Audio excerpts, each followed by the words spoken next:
Hello everyone, welcome back to the channel JRF Adda in commerce spotlight by JRF Adda. मैं योगेश करता हूं आप सभी का स्वागत। गाइस, आज के इस छोटे से वीडियो में हम लोग बात करने वाले हैं यूपीएससी असिस्टेंट प्रोफेसर के कंप्लीट नोटिफिकेशन के बारे में। जैसा कि आप सभी को पता है कि ऑलरेडी नोटिफिकेशन आउट है। यूपी में अगर असिस्टेंट प्रोफेसर बनने का सपना आप सभी देख रहे हैं तो आप सभी के लिए गोल्डन अपॉर्चुनिटी है, गोल्डन चांस आप सभी के पास है और मुझे लगता है कि इस अपॉर्चुनिटी को आपको मिस नहीं करना चाहिए। तो एग्जामिनेशन पैटर्न क्या रहने वाला है, एलिजिबिलिटी क्राइटेरिया क्या रहेगा, सब्जेक्ट वाइज कितने नंबर ऑफ वैकेंसीज हमारे पास है, फॉर्म फिल कैसे हमें करना है, किन बातों का ध्यान रखना है और साथ में एग्जामिनेशन की जब प्रिपरेशन हम लोग कर रहे हैं तो उसमें किन बातों का ध्यान रखना है, वो सारी ही सवालों के जवाब जो है आपको इस छोटे से वीडियो में मिलने वाले हैं। चैनल पे अगर पहली बार आए हैं और मुझे पहली बार देख रहे हैं तो मेरा नाम है योगेश। मैनेजमेंट आप सभी के लिए लेके आता हूं आपके अपने इस प्लेटफॉर्म पे और साथ में पेपर 1 की क्लासेस होती हैं JRF अड्डा चैनल पे, mathematical reasoning and Indian logic. तो चैनल को सब्सक्राइब नहीं किया है तो चैनल को सब्सक्राइब करेंगे, वीडियो को लाइक करेंगे, शेयर करेंगे अपने दोस्तों के साथ, रिलेटिव्स के साथ जो भी यूजीसी नेट और साथ में यूपी असिस्टेंट प्रोफेसर एग्जामिनेशन की तैयारी कर रहे हैं। आइए शुरू करते हैं। सबसे पहले तो मैं आप सभी को गाइस यही बोलूंगा कि ओनली ऑफिशियल वेबसाइट पे ही आप सभी जाएं। ऑफिशियल वेबसाइट पे जब आप जाएंगे तो आपको कुछ चीजें यहाँ पे देखने को मिलेगी। जैसे मैंने मेन विंडो जो है आप सभी के सामने ओपन कर लिया है। सबसे पहले हमें जाना है हमारे नोटिफिकेशन एंड एडवर्टीजमेंट पे। इस पर्टिकुलर कॉलम पे जब आप क्लिक करेंगे, राइट, तो आपके पास जो है एक विंडो ओपन होगा और जब विंडो ओपन होगा तो आपके पास में यहाँ पे एडवर्टीजमेंट देखने को मिलेगा। यहाँ पे दो ऑप्शन आपके पास है कि सर हिंदी में पीडीएफ लेनी है या इंग्लिश में। इंग्लिश वाला अगर आप क्लिक करेंगे तो आपके सामने कंप्लीट नोटिफिकेशन जो है पूरा का पूरा जो है नोटिफिकेशन आप सभी के सामने आ जाएगा। बात अगर हम लोग करें, सबसे पहले इंपॉर्टेंट चीज जो हमें जानना जरूरी है विच इज कि सर क्या फॉर्म फिल होना स्टार्ट हो गया है। तो यस गाइज, अगर आप में से किसी को नहीं पता है तो बताना चाहूंगा, फॉर्म फिलिंग का जो प्रोसेस है वो ऑलरेडी आप सभी का स्टार्ट हो चुका है। यहाँ पे आप अगर देख पा रहे हैं तो देखिएगा कि date of commencement of online application which is 4 सितंबर, 4 सितंबर से ऑलरेडी स्टार्ट हो चुका है और लास्ट डेट जो है आपकी फॉर्म फिल करने की और फीस डिपॉजिट कराने की विच इज 6 अक्टूबर। फॉर्म फिल करने की लास्ट डेट जो है 6 अक्टूबर है और फीस अगर आपने नहीं डिपॉजिट कराई है या जो करेक्शन आप सभी का है ना, वो आपका यहाँ पे 13 अक्टूबर तक रहने वाला है। तो यानी कि आप लोग ध्यान में रखिए कि 6 अक्टूबर से पहले पहले आप सभी को अपना जो है कंप्लीट सब कुछ कर लेना है, fees and everything, so that बाद में प्रॉब्लमेटिक सिचुएशन आप सभी के सामने ना आए। उसके बाद अगर हम लोग जाएंगे, है ना, तो सबसे पहले मैं आप सभी को दिखा देता हूं कि नंबर ऑफ वैकेंसीज हमारे पास सब्जेक्ट वाइज कितनी है। तो नोटिफिकेशन के बिल्कुल लास्ट में जाएंगे तो आपके पास पूरा का पूरा दे रखा है, ठीक है। अगर मैं बात करूं बोटॉनी, केमिस्ट्री, कॉमर्स में देखेंगे सबसे ज्यादा वैकेंसी है 157।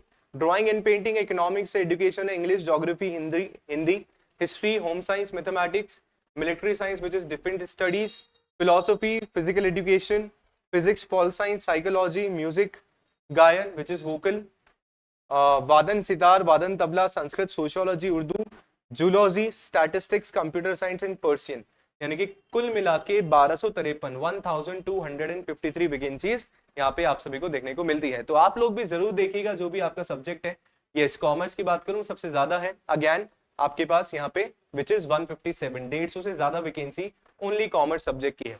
अब अगर हम लोग आगे बात करें कि सर एलिजिबिलिटी क्राइटेरिया हमारे पास क्या है, देखो नोटिफिकेशन में तो बहुत सारी चीजें हमारे पास है ना, बहुत सारी चीजें हैं। आधे से ज्यादा नोटिफिकेशन में तो सिलेबस के बारे में जानकारी है। तो जो भी आपका रिस्पेक्टिव सब्जेक्ट है उसका सिलेबस आप एक बार इसी पर्टिकुलर नोटिफिकेशन से मैच कर लेंगे। लास्ट में आपका सब्जेक्ट वाइज जो है नोटिफिकेशन यहाँ पे सिलेबस जो है गिवन है, राइट। तो अगर मैं बात करूं कि सर हमारा क्या एलिजिबिलिटी होनी चाहिए, क्या होना चाहिए, तो सबसे पहले एकेडमिक क्वालिफिकेशन पीजी आप सभी का कंप्लीट होना चाहिए। जिस सब्जेक्ट में आपका पीजी है, जिसमें नेट है, उसी में आप अपना एपी का एग्जामिनेशन के लिए फॉर्म जो है फिल कर सकते हैं। बात यहाँ पे इतनी सी है कि सर 55% जो है जनरल कैटेगरी, जो अनरिजर्व कैंडिडेट है, उनके लिए 55% पीजी में होना चाहिए, प्लस जो है नेट आप सभी का यहाँ पे होना चाहिए, ठीक है। और जो रिजर्व कैंडिडेट है उनको 5% का रिलैक्सेशन है, उनका 50% पीजी में चल जाएगा यहाँ पे। प्लस यूजीसी नेट जो है मैंडेटरी यहाँ पे हो जाता है, क्लियर करा हुआ। अगर आपको लगता है कि without UGC NET form fill कर सकते हैं तो मेरे साइड से बिगेस्ट नो है, आप विदाउट यूजीसी नेट इस पर्टिकुलर एग्जामिनेशन का फॉर्म फिल नहीं कर पाएंगे। अगर आप दिसंबर अटेम्प्ट में सोच रहे हैं कि मैं नेट निकाल लूं और एग्जामिनेशन का फॉर्म फिल कर दूं, तो ऐसा नहीं होने वाला है। नेट मैंडेटरी है, बोला गया है कि besides fulfilling the above qualification the candidate must have cleared the net examination or SLET or SET। Set UP में होता नहीं है तो ये नेट कंसीडर करेंगे। और साथ में 2009 से पहले अगर आपने पीएचडी करा हुआ है तो नेट आपको नहीं जरूरी है, जो भी हमारे रूल्स है 2009 के बाद वाले, तो वो भी सेम यहाँ पे अप्लाई यहाँ पे होता है। अब एक क्वेश्चन स्टूडेंट्स का आता है कि सर ये 55% ओनली यूपी स्टूडेंट्स के लिए है या ऑल ओवर इंडिया के स्टूडेंट्स के लिए है? तो ये वाला जो क्राइटेरिया है ये सभी के लिए है ना, ऐसा नहीं है। यहाँ पे ऐसा कुछ मेंशन यहाँ पे किया नहीं गया है कि 55% ओनली यूपी कैंडिडेट्स के लिए है।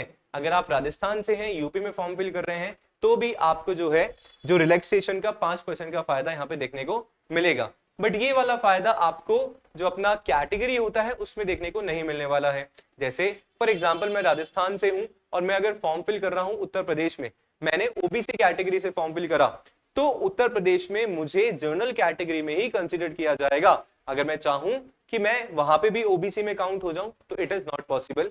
ये यहाँ पे जो है कहीं ना कहीं आपको बेनिफिट नहीं मिलने वाला है अगर आप दूसरे स्टेट से बिलोंग करते हैं तो। ठीक है, आई होप क्लैरिटी आप सभी को यहाँ पे मिल गई होगी। ठीक है ना।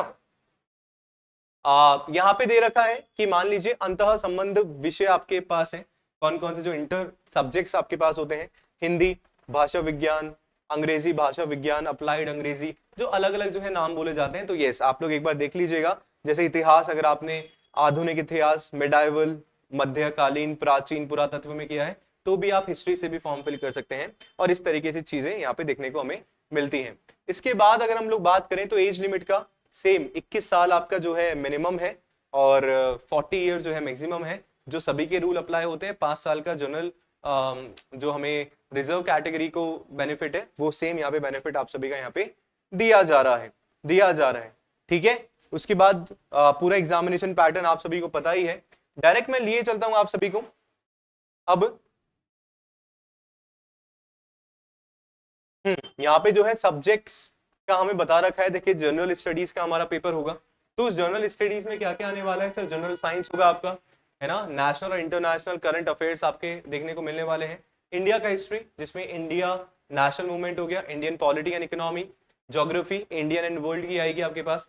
आपका मेंटल एबिलिटी टेस्ट होगा, स्टैटिस्टिकल डेटा एनालिसिस। ठीक है, तो ये जर्नल स्टडीज का हमारा पेपर 1 जिसको हम बोल सकते हैं। पेपर 2 आपका सब्जेक्ट स्पेसिफिक होने वाला है। पूरा का पूरा सिलेबस जो है हमारे सामने यहाँ पे गिवन है। ठीक है, सही बात है। तो यस, आप लोग जो भी आपका सब्जेक्ट है वो एक बार जाएंगे, अपना पूरा का पूरा जो है सिलेबस यहाँ पे रीड कर लेंगे। अब इसके बाद सारा का सारा जो है सिलेबस के बारे में इंफॉर्मेशन यहाँ पे दी गई है। तो अगर मैं आप सभी के सामने क्रक्स निकालूं इस पर्टिकुलर वीडियो का, है ना, और फिर हम लोग जानेंगे कि किस तरीके से अप्लाई करें, तो गाइस आपको यहाँ पे पता लगेगा एलिजिबिलिटी में हम लोग क्या बात कर रहे हैं कि आपका सर पीजी होना चाहिए।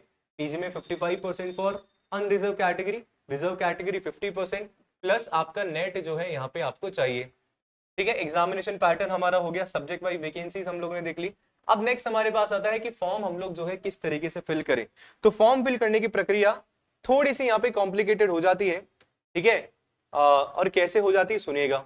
जब आप फॉर्म फिल करेंगे तो सबसे पहले तो देखो कंप्लीट प्रोसेस का ना इन लोगों ने सैंपल कॉपी डाल रखा है।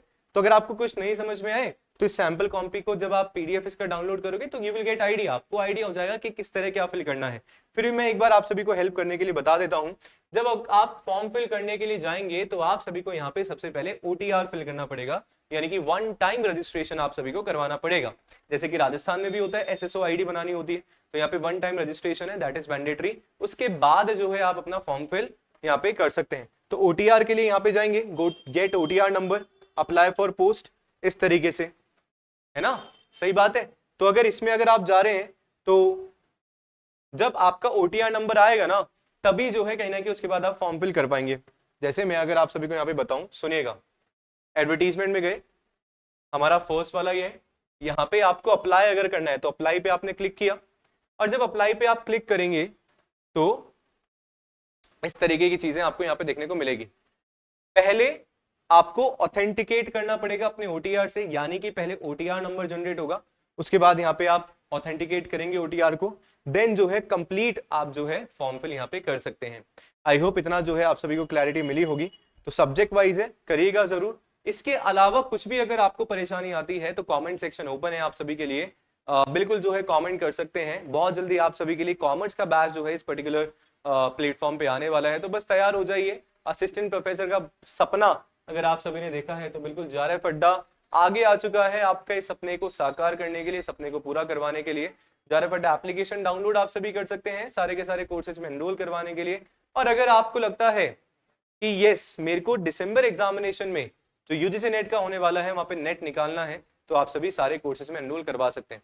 गाइस अभी तक जो हमने समझा इतना तो आपको समझ में आ चुका होगा कि अगर आपको लगता है कि मुझे भी असिस्टेंट प्रोफेसर बनना है, आपने सपना देखा है कि मेरे को इस बार 2025-26 में असिस्टेंट प्रोफेसर की नौकरी चाहिए, तो पहला स्टेप आपका यूजीसी नेट एग्जामिनेशन है।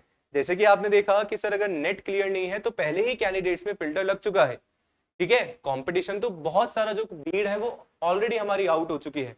तो यानी कि वही एग्जामिनेशन देंगे जिनका नेट क्लियर है। ऐसा बिल्कुल नहीं कहा गया है कि जो नेट परसुइंग है या जो एग्जामिनेशन देने वाले हैं वो भी अप्लाई कर सकते हैं, तो ज्यादा कंपटीशन कहीं ना कहीं आपके पास आ जाता।